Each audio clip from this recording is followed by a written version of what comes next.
welcome to everyone. It's always such a delight to see so many people. Even though we're now back in person most of the time, it still is like, yes, there's people on this campus. That's so amazing.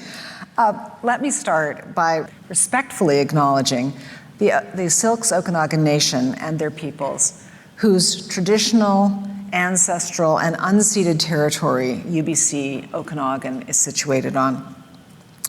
I'm so grateful to the university's relationship with the Silks people for their welcome to this university and for Okanagan Nation's partnership with UBCO.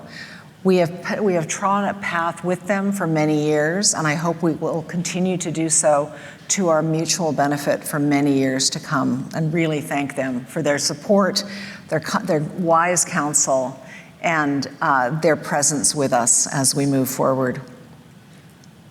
I'd also like to take this opportunity to acknowledge that we've had a number of members of the UBCO community who have passed away in recent months.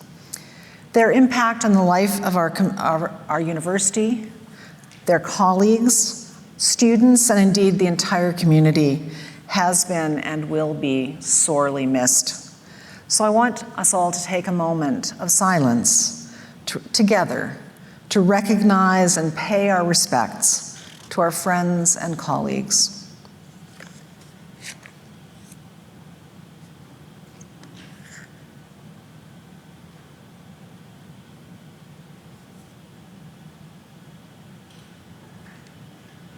Thank you, everyone, and thank you again for being here today for this annual tradition of gathering as a community at the end of the academic year. As you've heard from Nathan, we're going to do things a little bit differently this time. So I am going to bring the entire executive team to join me on the stage for an extended Q&A period. So it isn't just that I decided it would be kind of an amusing setup to just have empty chairs. That's not how we're going. So thanks to them for being here, and we'll look forward to seeing them up on the stage in a few minutes. So first, I did want to make a few remarks about the last year, to acknowledge some of our key successes, and as well, some of the challenges that we faced along the way. Importantly, I really do want to emphasize and for us all to know that we are in a good place as a university and as a campus, and that despite the challenges that we've faced, we have achieved some remarkable milestones, and I think we should be very proud of where we are as a campus and as the University of British Columbia, Okanagan. It's an exceptional place to be, and we have really all rolled up our sleeves this year and worked together to really have another fabulous year. So I do hope that everyone's winter session went well and that you're now enjoying that finally, that spring is coming. It seemed to take a very long time to get here, but it's wonderful that it is. And so as we emerge from what did seem like a long winter to welcome this changing season, I want to acknowledge one great milestone that we've achieved. We've really been back together fully, together in person for a full year. When I stood up in front of you this time last year, it was really the beginning of reanimating campus, of finding out what we could do back in person that we couldn't do from our bedrooms or our dens or somewhere else. And so we've had that full year experience. And I do think that, it'll be so interesting as we all look back on these last 3 years to really realize just how disruptive these years have been. And we are still working our way through emotionally, psychologically, socially, in all ways, what did they mean and what do they mean going forward? So I think we all have to give ourselves a little bit of time to figure out where we want to be at the end of all of this, and to remember how we interact with people, because I think sometimes we've been separated from people for a long time, and so finding out how to make sure that we get along with our colleagues and our students and everyone that we encounter, it's a muscle to practice, and it really is what makes us human in a really excellent way. So there have been a few bumps along the way, but I am inspired how this university as a community has really supported each other. That this is one of the things that's great about UBCO, is that people rally together, they help each other, and we're coming through it in a really great way. And we have had a number of really great accomplishments. For example, this past fiscal year has been another astonishing, record-setting year in terms of research projects, with funding now approaching $60 million in the year, which would have been unthinkable 5 years ago. $60 million, that's so exciting. This puts us well on the way to our ambitious goal of attracting $100 million a year annually, supposedly by 2040, but we seem to be very, very much sooner than that going to reach that 100 million. We're getting our long-planned and much-needed building projects up and underway, projects both small and large, from our office modulars that many of us have seen going up by the parking lot, and the second daycare facility, which is much, much needed. We're going to be opening that in September, I believe, to the UBC downtown and the ICI building. So that there's a lot of disruption because of some of that, but all of this is heading us in a great direction. We've had an extraordinarily successful start to our new Forward Development campaign. The campaign is already making a huge impact in the lives of our students, in important academic programs, and in other areas. So thank you to everyone who is supporting the campaign with your time or your donations. We had a great giving day, which was very exciting, and I know that a lot of people on campus contributed to that. When I went to the athletic banquet, they were all very excited by how much money we had been able to raise for all of our varsity teams. We've made significant strides in our efforts to support student affordability needs. Probably the one that I think is most interesting is the introduction of Picnic, which offers low and no-cost meals, food skill workshops, and more. But we've also launched the Forward for Students Affordability Fund, which helps to remove barriers created by the rising cost of living. We've pulled off some amazing feats, like hopefully once-in-a-lifetime makeup graduation ceremonies, where we welcomed hundreds of proud UBCO alumni and their beaming families as they came back to celebrate and show their pride in the university.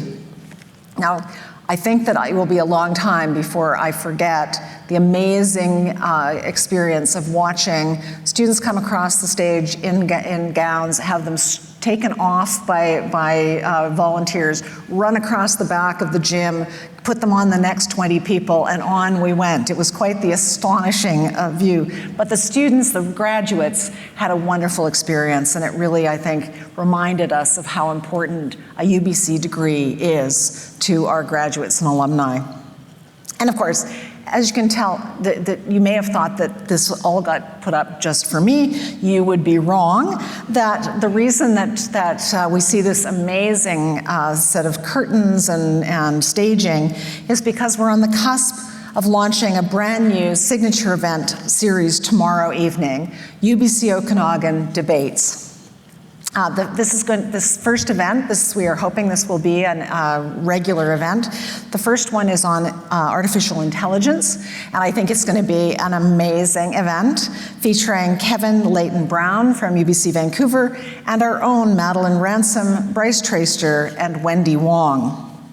I hope many of you are able to get tickets, or were able to get tickets, because we're sold out. So don't make a stampede to try and do it now, but that's very exciting in and of itself. So let me give you a few bigger updates. You can't go far on campus without noticing that ground is broken and construction is underway along Alumni Avenue. So let me say a little bit more about the ICI building. Consider this. The ICI building is the first new academic building to get underway in more than 10 years, since the initial build-out of the Okanagan campus was completed.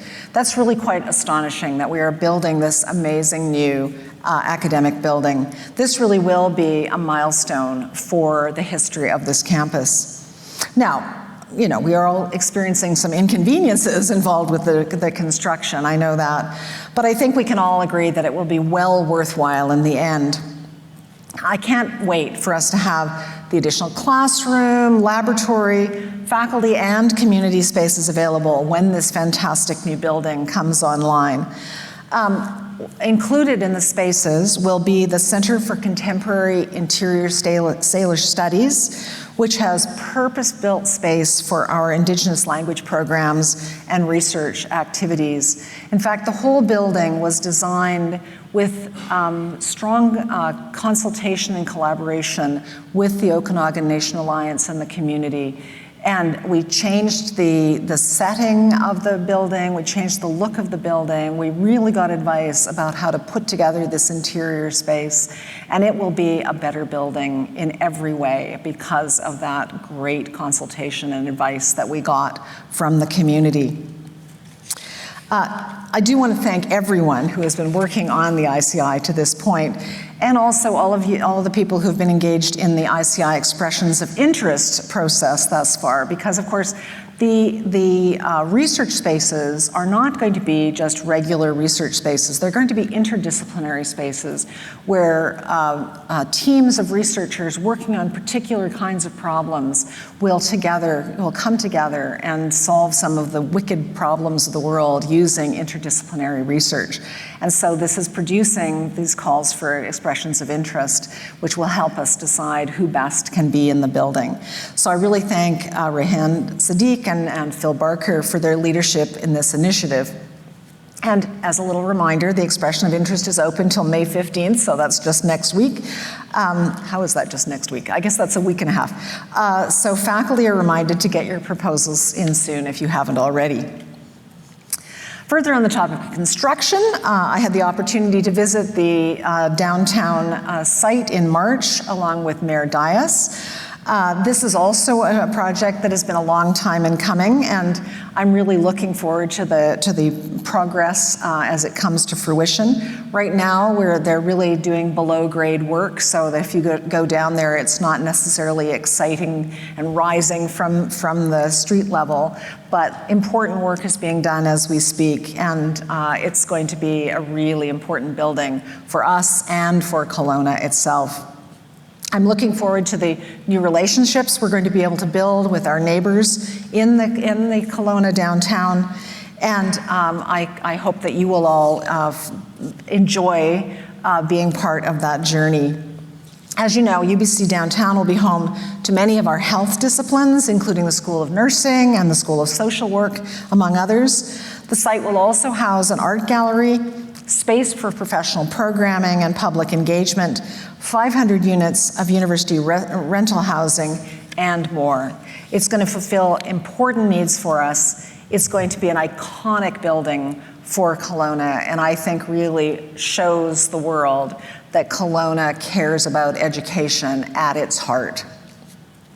I'm sure that many of you heard the news that pending Senate and board approval, UBCO will be welcoming students from the first 2 years of the 2+2 Bachelor of Nursing program, formerly offered at Okanagan College in partnership with FHSD.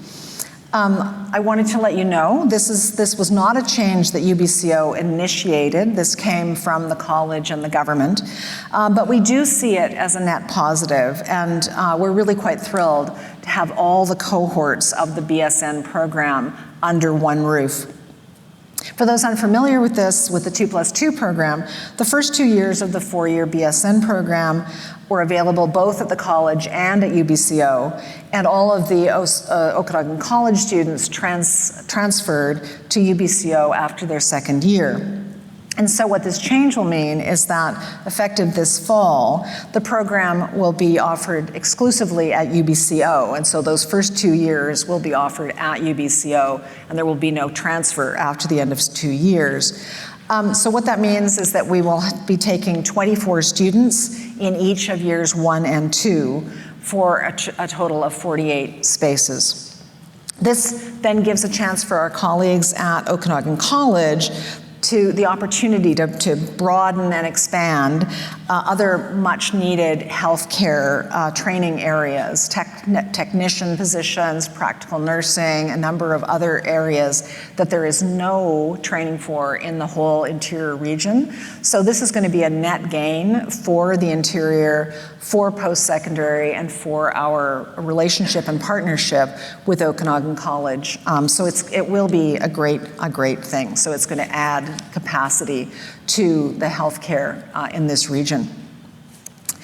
The changes in the BSN program build on a number of additional health seats from the province in FHSD. So 15 RN nursing seats, 20 new Master of Social Work seats, as well as new seats for the Southern Medical Program, 8 new MD seats. So all of those are now bursting at the seams, as you might imagine. But health and medicine are not the only parts of campus experiencing growth and renewal. Many of you may be aware that BC's interest in continuing to support the growth of tech-related programs. So we've been engaged in conversations with the province on potential areas of expansion in tech-related fields on both campuses. I can't tell you yet what will finally come out. The details are just being finalized almost as we speak. So stay tuned for an exciting announcement regarding new and expanded programs across multiple faculties and disciplines here at UBCO. Finally, I want to congratulate all the faculty and staff who've been working to develop and launch innovative new academic programs. For example, the School of Education recently announced its new Doctor of Education program, a flexible program geared towards current professionals and aspiring educational leaders. I think that's a great step for the School of Education, and congratulations to them. We're seeing fabulous new micro-credentials on offer in a number of faculties, tailored opportunities for learners to quickly gain proficiency in new skills and best practices. And these are exactly, I think, the type of new credentialing opportunities where UBCO can be a leader and which allows us to offer a diverse array of learning experiences throughout the year to people in every career stage so that we can be that place both for the interior and for the world. As we continue to invest in supporting our academic mission during a time of change and transition, our priority, of course, is not just for the challenges of today, but positioning us for future success. And this, I think, does mean investing in creating flexible, relevant programmers for the learners of the future and the spaces and technologies that will support that. However, noting we are in a time of transition, we can't ignore the lagging indicators of the pandemic, which impacted our international enrollments. Many of you will know that we had fewer international students arrive in this year than we had expected, which did cause us to have to redo some of our budget projections for the fiscal year just passed. And so this has resulted in less money available for both for fiscal 23 and for incremental investment this year. And so this means that we have had to and will continue to have to ensure that our investments are really laser focused on advancing our academic mission and our student experience. At some level, our problem is that we have grown and we are successful, which is a good problem to have, but it still means that we have facilities that are lagging behind, we have services that are lagging behind, we have hiring that's lagging behind, and a budget that has not yet given us the opportunity to do some of that important work. Now, I know budget is one of those things where transparency is important, and so I'm glad to have an opportunity to answer any questions today, and I'll bring Rob Anerson up here too so that he can take the heat if that's needed. And if there's interest, we would be happy to do a much deeper dive in the budget in a future heads-up meeting for those of you who might find that useful. So in the meantime, my message to you for today on the budget is with some cautiousness and prudence, we are actually in good shape. That our capital projects, our other strategic initiatives are continuing, and we definitely need to make sure that we are using our resources effectively, but I have every faith that we can do that. For another update I want to give you is the presidential search update. So as all of you know, the search is underway for UBC's next president and vice chancellor. I can't remember what number it is. A presidential search committee is meeting regularly, working towards their ultimate goal of recommending a candidate to the Board of Governors and then eventually to the province as well. Now, what you might not know is who's on that committee. The full membership is posted on the Board of Governors website, but I wanted to take a moment to thank and recognize those who are serving from the Okanagan campus. Tamara Abel from the Faculty of Management, Marianne Legault from the Faculty of Creative and Culture and Critical Studies, Jackson Pashla from the Student Union Okanagan, and Sylvia Tomaskova, the Dean of the Faculty of Arts and Social Sciences. So thanks to all of you for contributing to this crucial task, because there's almost nothing more important for a university than hiring a president, because they set the tone in such important ways and really provide the leadership and the government interaction, the community interaction. It's a big and sometimes thankless job, and those who put their name forward, we should be very, very grateful to. Well, as we look forward to the appointment of a new president, the realization of major capital projects, the continued growth in research, the arrival of new students in the fall, and even in just 2 years, our 20th anniversary, where we're going to have some kind of blowout party. I don't know what yet, but it will be amazing. I find that there's kind of a renewed sense of opportunity everywhere I go. It comes from those big things on the horizon, some of which we see with shovels in the ground. But equally important, I think, it's the rekindling of the community we've worked so hard to build on this campus. As we finally complete this full year together, I think we should just recognize that that was a great thing for us to do, and that it really feels great that we're in this space. When I consider the important milestones we've achieved, I'm very proud of where we've come this year. And so I want to thank you for your hard work, for your ideas, and for making UBCO the incredible community that it is. 3 years ago, I came here looking for this community, and it has paid off in spades. I have not been disappointed a single time. So thank you all for making UBCO the great community that it is.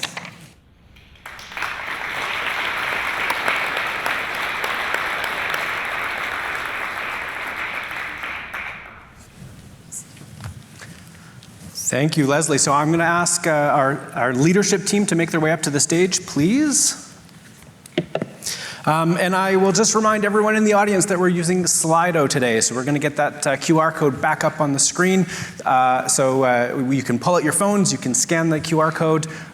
You can also just go to slido.com, and the event code is UBCO, and you can start asking your questions. But before we get to your questions, I actually have a question that I'd like to ask you. So we're going to actually throw a poll up on Slido right now. So pull out your phones and participate in the poll if you could, please. So this relates to the UBCO debates that's actually happening in this room tomorrow. Is on AI. And the question is, with UBCO debates taking place here tomorrow, we're curious to know whether you are skeptical or optimistic about AI and the future it will bring humanity. So that is the crux of the argument for tomorrow. And as you're pondering that question and putting in your answers, I'm actually going to turn over to Martin, who's way down at the end. And Martin, I have a question for you as people are pondering that, and that is, why are we doing debates? Let me run a microphone to you. Thank you so much. Me? Oh, there we go. Okay. So if you think about the past 10 years, in the decade, we've seen more and more polarization in our society, and I think that's just really sort of the negative side effect of living in the information age, where we have too much information and too much misinformation. And so sort of the reaction to that is that we end up creating these sort of echo chambers, where we live in this sort of bubble that has algorithms that feed us the same kind of information, news sources that confirm our biases, and we create this sort of network that actually ends up shielding us from the world. And the trouble with that world, that sort of bubble that we occupy, is that we form an us and a them. And that's exactly what's happening right now, is that it's polarization. And the trouble with this is that, sadly, this polarization is actually good for business, it's good for politics, it's even good for some religions. And so what we are trying to do through this is that we're trying to create a space where there is an opportunity to deal with these tough, contested topics in an organized, in a civil manner. But our twist on it, though, is that we're focusing more specifically on the benefit of the audience versus a sort of creating a pulpit for winners and losers. So really, we're doing this for three reasons.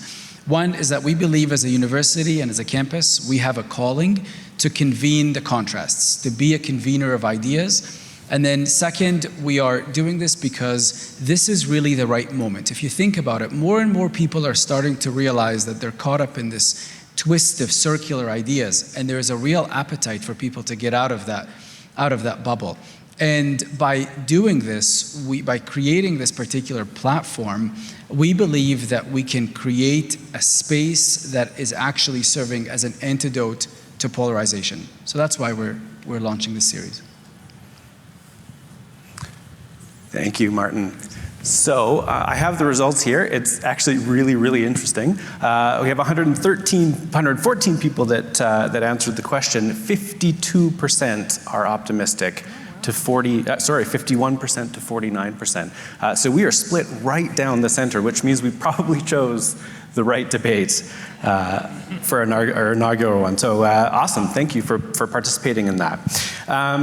So I realized I didn't introduce the whole panel, and I don't think I'll run down the line and do that. So maybe when we get to questions that impact you, I'll just get you to introduce yourselves, if that's okay. It also saves me from having to memorize all of your titles. I could probably do it, but I won't try to embarrass myself. Okay, so as questions are coming in, we have a few rolling in, but as is tradition, I have the first few questions, so I'm going to get things started, if that's okay. The first one is on some of the campus plans being updated and refreshed, and Leslie, you mentioned that in your remarks. So I'm curious what that looks like. What are the plans that are getting updated? I might actually throw that maybe to Nicole Eugenia, which was way down at the end. And I'll just run it down. As the author of Outlook 2040, I'm wondering if you could maybe highlight that. I had no idea I was going to be tapped. So yes, about 5 years ago, we had a conversation as a campus community and came up with an outlook, a long-term outlook called Outlook 2040. And we figured that 5 years in, it was probably a good time to relook at that, both from the perspective of what we've accomplished towards that outlook, which is, as I'm starting to put together some of the metrics, pretty phenomenal. But also as an opportunity to relook at some of the assumptions that we had going in 5 years ago, knowing that the world's changed pretty radically in the last 5 years, to see if those assumptions still hold or whether we need to adjust, and therefore whether we need to adjust the outlook. At the same time, we're hoping that that exercise of really thinking about what we want to be as an academic institution, forward-looking, will help inform a refresh of our campus master plan, which is basically the plan that looks at how we use our lands on campus. And so for a little bit more of that scope, I'm going to pass that on to Rob Einerson. Thanks. My name is Rob Anderson, AVP of Finance and Operations, and not related to the curler.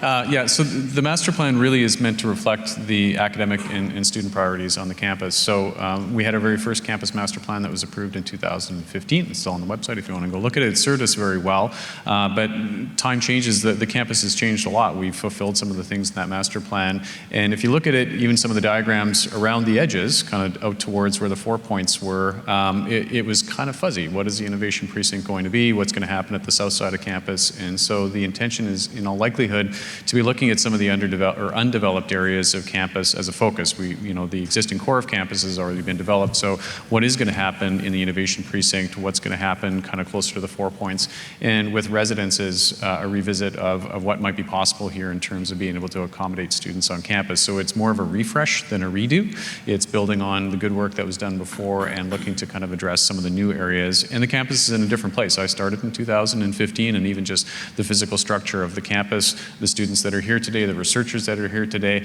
and even the surrounding area. You look at between us and the 4 points and up on Academy Hill, this is a very different zone of the city, and the campus plan is needed to reflect that. Grab that back. You want to pass it around? Okay. We talked about whether I should be passing out the mic or you could do it yourselves, but that works for me. So we have lots of questions coming in now, which is fabulous. I'm going to ask one more of mine, and then I'm going to throw to the audience. This question goes to Phil, if I may, and that's about growing the number of research chairs on campus. So can you speak about the direction we're going in? Yeah, sure. Hi, everybody. I'm Phil Barker, Vice Principal, Research and Innovation on our campus. Nice to see so many people out for this event. I think what the question is referring to is partially Canada Research Chairs, which we have a deficit at UBC Okanagan on. When we look at the entire UBC firmament, there's around 300 CRC Canada Research Chairs. They come in two flavors, Tier 1 and Tier 2. And as the campus has grown from less research intensive to more research intensive, we feel like we should be entitled to more of those research chairs. And the way chairs are distributed across the country is essentially every university gets a portion of those that essentially follows the money.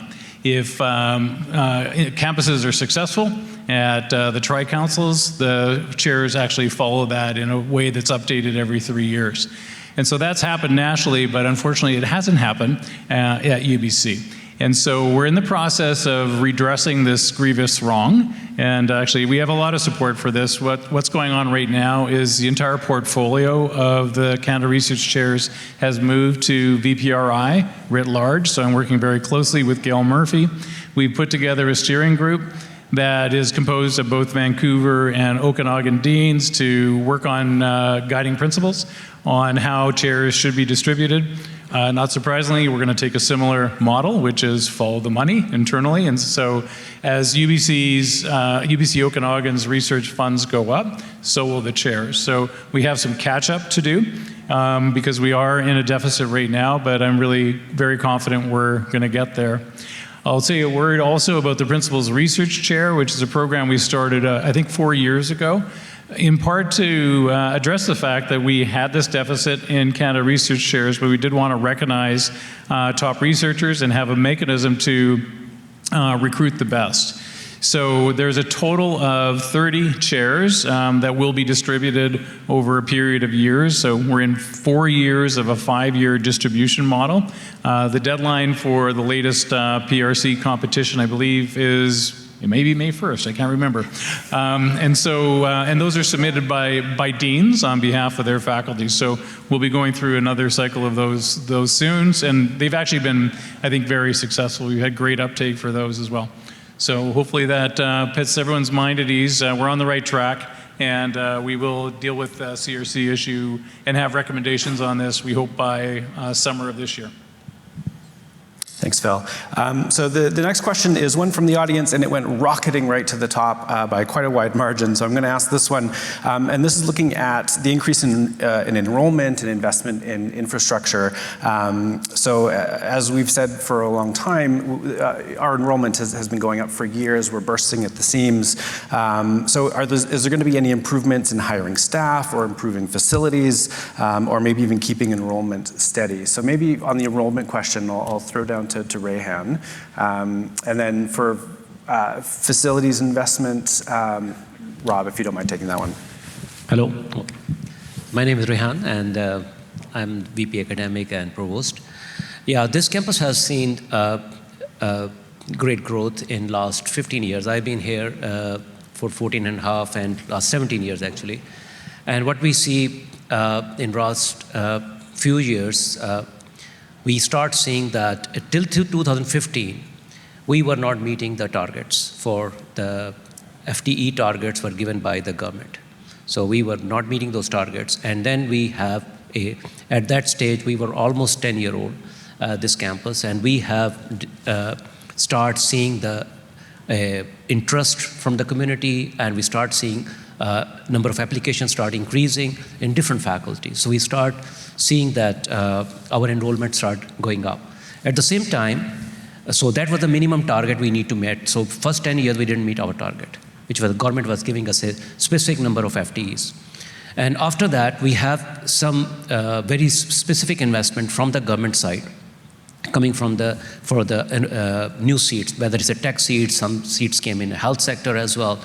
But overall, we were becoming more visible to within the Canada, within BC, and also for international students. So we have a significant growth start happening. We couldn't able to maintain our, as Leslie mentioned in her speech earlier, we didn't have that kind of investment in our capital, which we are doing now, a great investment. Technically, if you see our numbers in the last few years, we are quite static actually. Our numbers are not going up. What we are, our domestic student numbers, because we are at this point for our undergrad student numbers are close to 106 and 107% of the government targets, which is very similar to the Vancouver. Vancouver is around 108%. On our international student number side, which is, it's not government mandated, these are the numbers which we as a UBC, as a top class university, what exactly the number we would like to have for our international students. I'm talking about undergrad students here, which is basically still less than 20%. So we are quite stable there, but Vancouver numbers are close to 27%, 26, 27%. But real growth we have seen on our campus is a graduate student. When this campus came into existence, I think the idea was that will be primarily more undergrad students. What we have seen in last 8 or 10 year period, and Leslie has mentioned, that we reached to $60 million of research dollars, which is directly proportional to the graduate student numbers you can expect.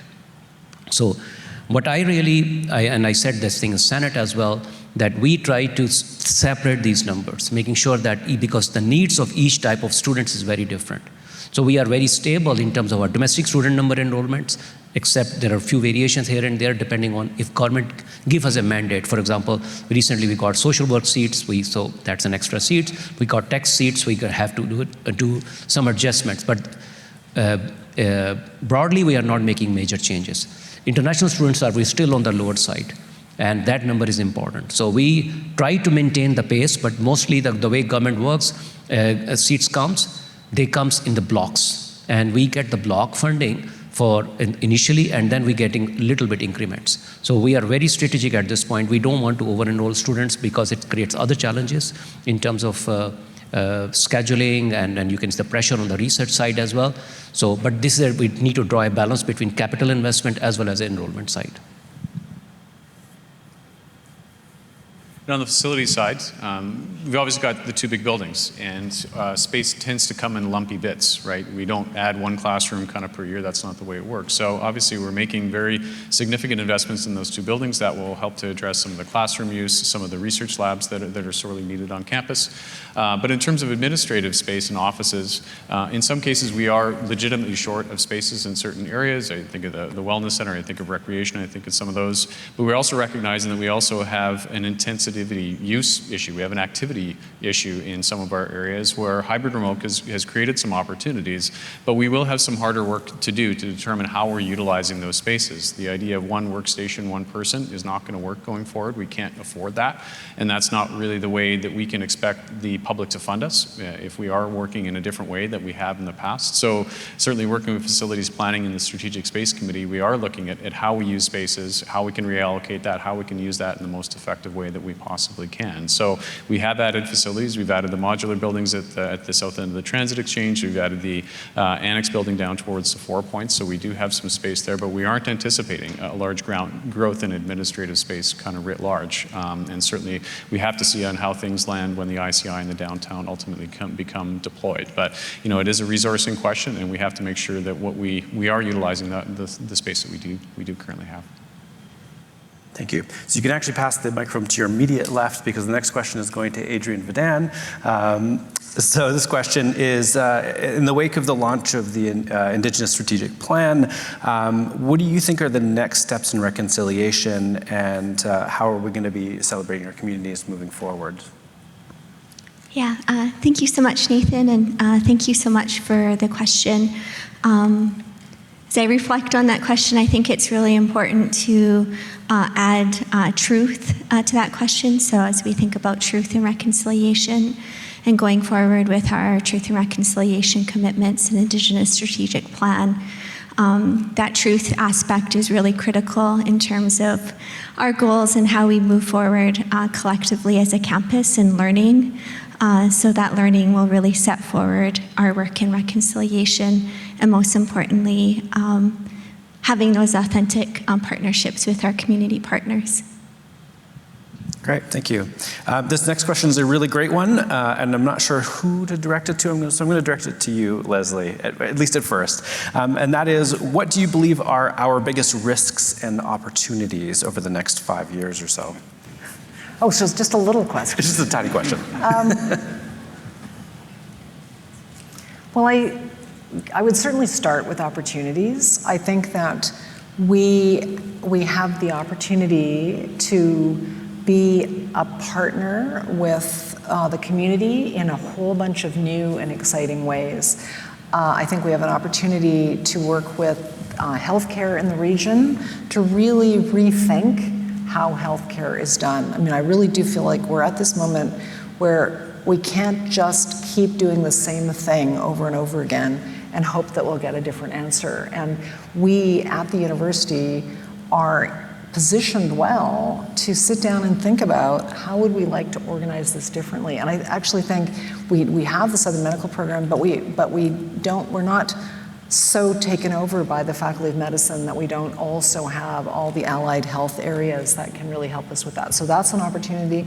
I think we have the opportunity to help seed entrepreneurial businesses in the community and to really change the way that people think about sustainability in that community as well. I think that we have an opportunity to develop the way that we teach our students so that they have the best possible education, including high-value experiential opportunities, and that they can go out into the world prepared for what they want. The risk we have is that we are very ambitious, and things have changed fast, and so there's a lot of needs. Like we need more space, we need those buildings, we need some of the staff and changes that go along with that. And so we're in a lag situation. And so the risk is that we don't catch up well enough, or people get discouraged or burnt out and can't help move us forward on that path. So that, in general, that's what I would say. I see that Rayhan wanted to add to that, so you have to give him the microphone. Of course. Thank you. So from academic side, I would say, as Nicole earlier mentioned about 2040 plan, and we see the challenges of the linear growth. We already have this question about what type of pressure is adding. One of the things which we love to see this campus find its niche in delivering professional programs, which have the different ways of delivering, and which is really extremely important. Whether it's a professional master's program, whether there are the micro-credentials, there are the type of certifications we would like to do, this is a huge opportunity. There are different types of learnings. Many of you might have heard about 60-year curriculum, which is basically people come to university, back to the university, not necessarily going to do a master's program or PhD program. They are interested in different types of trainings. And so we can position ourselves. There's a huge opportunity. The other thing which I like to highlight, we love to see all undergrad students coming to our program will do some kind of experiential learning. This is extremely important from student experience perspective. And that could include maybe international experience, could be co-op experience, research internship, projects, could be curriculum-based or non-curriculum-based. So we have to find a way where become a destination place where students would like to come here, have a very unique experience. And I think this is the key. And we know that, even government is asking for us, even for a literature program, what are the job opportunities for the student? So we need to start thinking very differently, what are the expectations from the government and what are the expectations from the community as well. So in addition, I would say there are certain areas we would like to be destination place in few key areas, whether it's sustainability, clean technologies, or biotechnology, or health initiatives. This is also very important for us to identify those key areas. Great. So I'm actually going to throw a question over to Alex Bain. It's a really good HR question. And so, I mean, the past few years have been defined by change. I think we all recognize that. And some people adapt to change more easily than others. Some people, seize on the opportunities of change more easily than others. So what can we do to support managers, to support team members to kind of help them find their way amid all of that change, to seize on those opportunities, maybe even to seize on work from home and how that fits into the priorities of the institution. So can you just speak about supports for making some of those changes? Sure, thanks, Nathan. Oh, change. Well, one of the things I think the people on this campus can draw from is that this community is no stranger to change. People here have always reinvented themselves, going back to when the campus was established as UBC Okanagan. So I think there is a lot of wisdom and experience in this community with change. I also think there's some basic human responses that we can draw on, and that's kindness, gratitude, and empathy. So those are things that I see demonstrated pretty much every day in the work that I do and I do with my colleagues, where people are really looking for the best solution for the organization, even if sometimes those are difficult. So curiosity, gratitude, empathy, those are some of the skills we draw on. Some of the more formal programming that's available. So we do have, for new leaders, we partner with Vancouver to offer Managing at UBC and Academic Leadership Development Program. Those are two programs for both academic and administrative leaders who are new in their roles. We have an amazing coaching program, free coaching for everybody. If you haven't experienced coaching, I suggest that you try. It's probably one of the greatest things you can do that's kind and generous to yourself, and it's all about you. And there aren't very many things in this world that are all about you, so coaching is one of those. And we also have our well-being teams and our learning and development teams who offer all kinds of resources and can partner with units who are going through some tricky times of change. And we know that we're going into that again with like IRP student as an example this year, where that's a pretty significant change in our people, and we're all going to have to figure out how we support one another to move through what will be a stressful time for a lot of students, faculty, and staff. Thank you, Alex. So I have another question here. This one's for Adrian Skinner, way down at the end. And so this is about how we're engaging with our alumni, especially in this post-COVID era.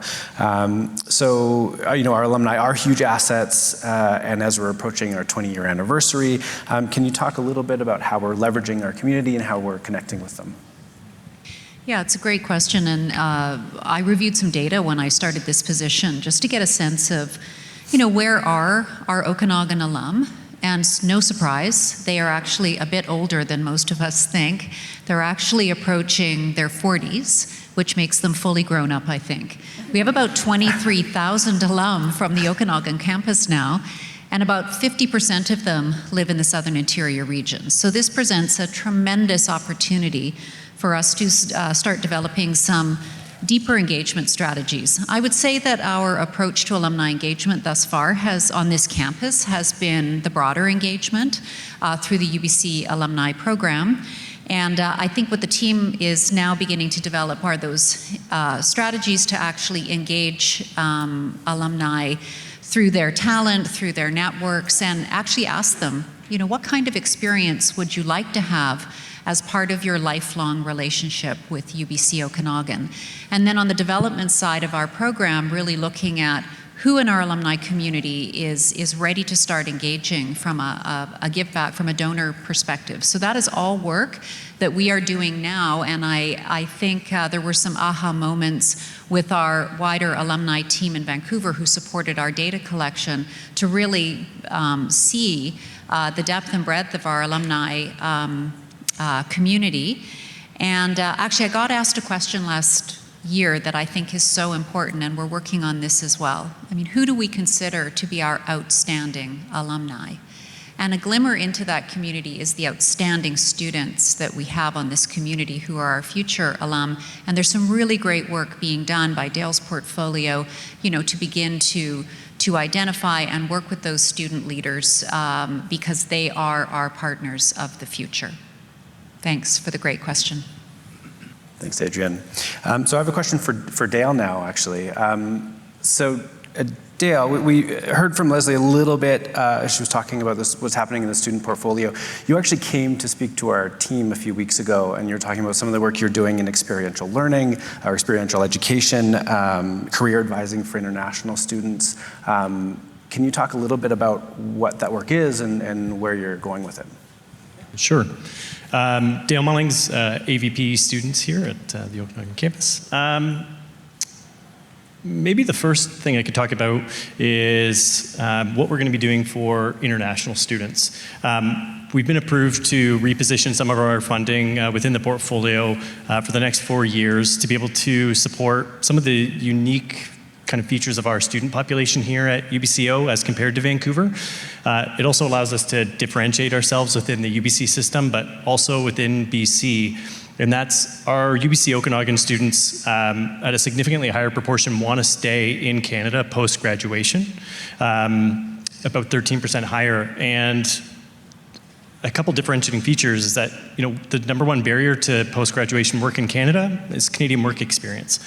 So setting up students for success really requires us to put them on a path early around career advising, to be able to get volunteer experiences, to develop skills that can be applied to getting that Canadian work experience, either work on campus and investments that we've been making in experiential learning like undergraduate research or work study, but also to then direct students to the appropriate path within their academic program through program plans to engage with things like co-op or internships, so that when they get to the period of graduation, they're in a position to be able to stay in our community and be supported. So one of the things that we're starting the positions are posted and have closed now and will be starting this year, is career advising for international students that starts early and often in their academic career.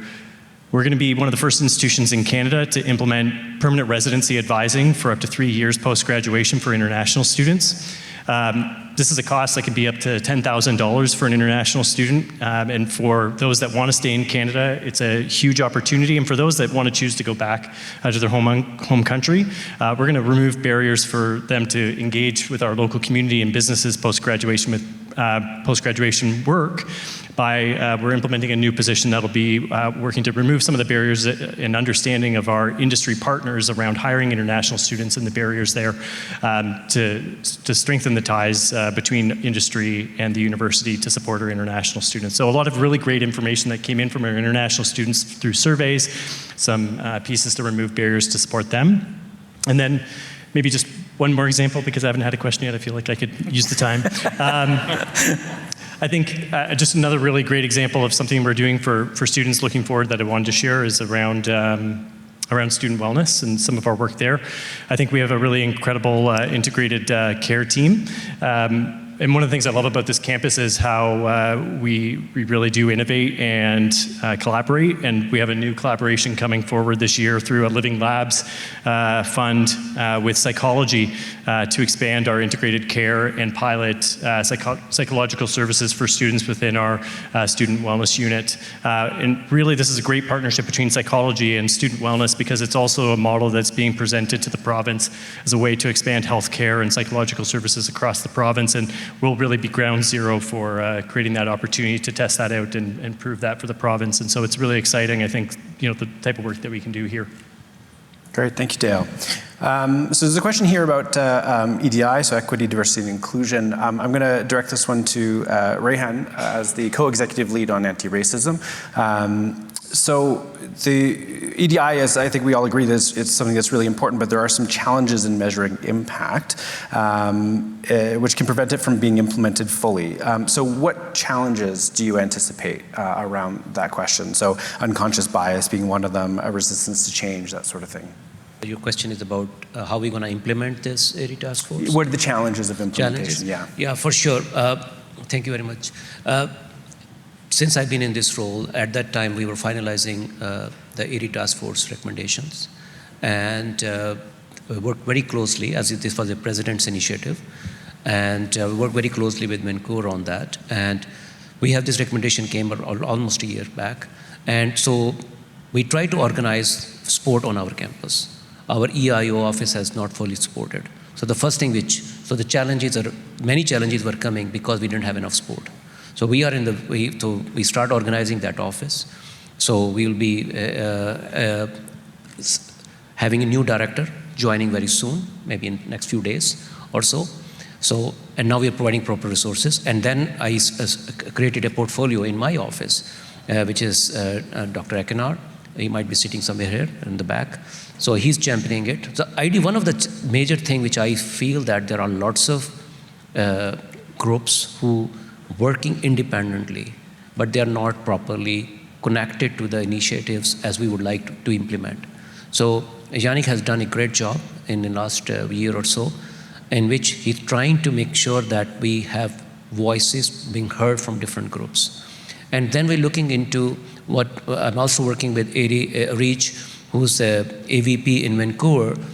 She has done a great job in terms of identifying the commonalities between various types of ARI task force recommendation, IAP, and then we have a new report just recently came under the STAIR framework.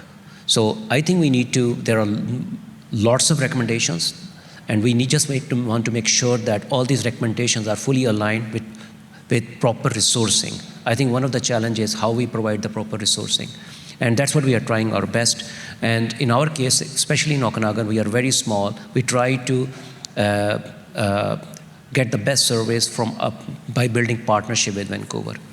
So I think it's a slow process, and what I'm expecting when you have the new director coming and with this portfolio in my office, they will be working also very closely with Adrian, with Dan on the Indigenous file. So I think these things we are making sure that though we are small, but we should be able to provide support to the different groups and also address the various types of recommendations made over time. Thank you, Rehan. So we saw two big policy announcements recently. One is the Climate Action Plan, and the other is the Transportation Plan. And so the question is around how are we going to ensure that we actually meet those goals? How are they going to be implemented, and how are we going to see GHG reductions on our campus? And I think it's probably more for Rob. Let me take that one. There's multiple parts to that, and I'll try and parse each one of them out. Certainly from the standpoint of buildings, that's probably our most controllable expense because we design and build and operate our buildings. So the plans for that, we have an aggressive plan to reach 65% reduction by 2030. Campus operations, infrastructure development, campus community planning are all working towards how we achieve that, and there is a plan in place. Some of it's resource, but some of it's not. We were looking at probably on the order of a $10 million to $12 million investment over a decade to kind of get there, and we have to do that in little bits and pieces. We have to take that along the runway because we can't just all of a sudden come into $10 million in that last year and do it all, because quite practically it doesn't even work that way. So we're making investments in the ICI building that's going to allow us to start our process of working towards decarbonization. Our central heating plant is going to have equipment that ages out, and as it does that, we're trying to integrate, more greenhouse gas friendly equipment as we do that. So we're making an investment in ICI to create the opportunity to connect to our district energy system, but we do have to make continued investments, and in the upcoming years. And it's on the order of millions of dollars per year. It might be every couple of years we have to do that. But that's what we're working towards on the building front to try and do that because it's controllable. From a housing perspective, we're working with student housing. You may have seen some announcements by the provincial government of trying to make sure that we're able to have more housing available for our students. One of the upsides of that for us is that means those students are living here. Their commute is walking or maybe taking a bike. So having more housing on our campus and having more housing in Vancouver, that is a system-wide responsibility, and Shannon and team here and Andrew Vancouver work very hard to try and make sure that both campuses are addressed that way, and we're looking at some more student housing, so that's fewer commuters. And then the other thing that we're trying to do is transportation, and that's the trickiest one. It's the least controllable one, but it's also by far the greatest contributor of GHGs that we have as a campus.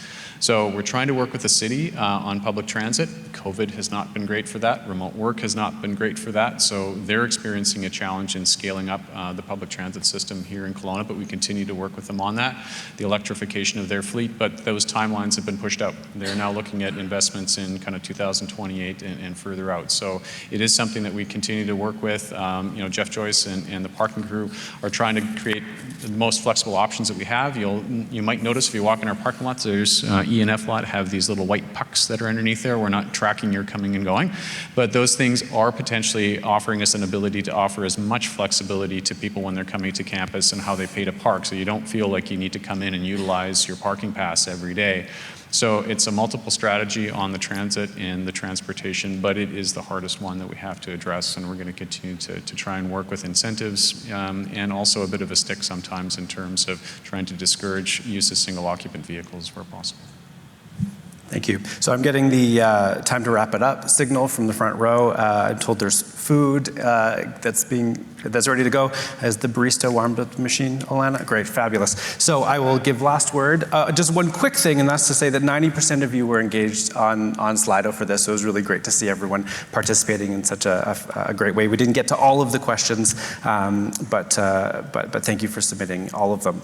So I'll give last word to Leslie. Thank you, Nathan. I'm just aware that it's a long time sitting here and listening to us all talking, and we will have a chance to have more of this conversation out there because we are going to have a pit stop out there in a few minutes. So to wrap up the Spring Town Hall, I want to take a moment to remind you of an exciting event that's taking place this Friday, UBCO Faculty and Staff Sports Day. Woo! If you haven't been to Sports Day before, I hope you're excited. This is an annual event, although it didn't happen during COVID, like many things, and it's a great opportunity to connect with your colleagues, participate in some fun games, and dress to impress. Unfortunately, I am not able to attend this year. My niece is getting married. That's my excuse anyway. But I'm really looking forward to seeing your photos from the day and hear which teams take home top team, most spirited, and best dressed. Oh, it's already, I see. Okay, let's have a little, any trash talk here? That's good, okay, all right, I'm looking forward to this. Lastly, I also want to recognize the success we've had in supporting the United Way this past year. In 2022, our campaign raised over $42,000 through payroll donations and on-campus events, which made us one of the top employers for the United Way campaign. And I'm sure you can all imagine that the need at this time of high inflation and a lack of affordability and serious homeless issues is so great for the United Way. So it's fabulous that we're able to support them. And one of our favorite ways to support the United Way is with our pit stop events. For those of you who don't know what a pit stop is, but I suspect you all know, it's just me that didn't know when I came. It's an opportunity for departments to host their event in their space while offering goodies, of course, in exchange for donations to the United Way. The nice thing about these events is you can host them in any way you want. We've seen bake sales, book sales, even smoothie challenges. And there's still time to support the United Way. And what's better, these are healthy workplace funds to assist you in hosting an event. So don't be shy. Reach out to Kara or Cass in my office, and they will help you get set to host an event in support of our partners at United Way. And right now, we're hosting such an event. So I encourage you to join me and my colleagues outside this room in the Commons Galleria for our spring town hall pit stop, where you will have a chance to buttonhole us all if you didn't get the answers to your questions. A minimum $2 donation to the United Way is encouraged, but if you didn't bring your wallet, do come anyway. And once again, thanks to everybody for all of your work this year. Thanks to the panel here, who I think did a great job. Actually, let me just thank my executive, who are an amazing group. So thank you so much. They're a real pleasure to work with, and we've done some hard work together, and everybody mostly keeps their sense of humor, and when they don't, we get over that too. So thank you all for your great work this year. Have a great summer, although remember convocation before that, and I will look forward to seeing you at the fall at the next town hall. So thank you all for coming.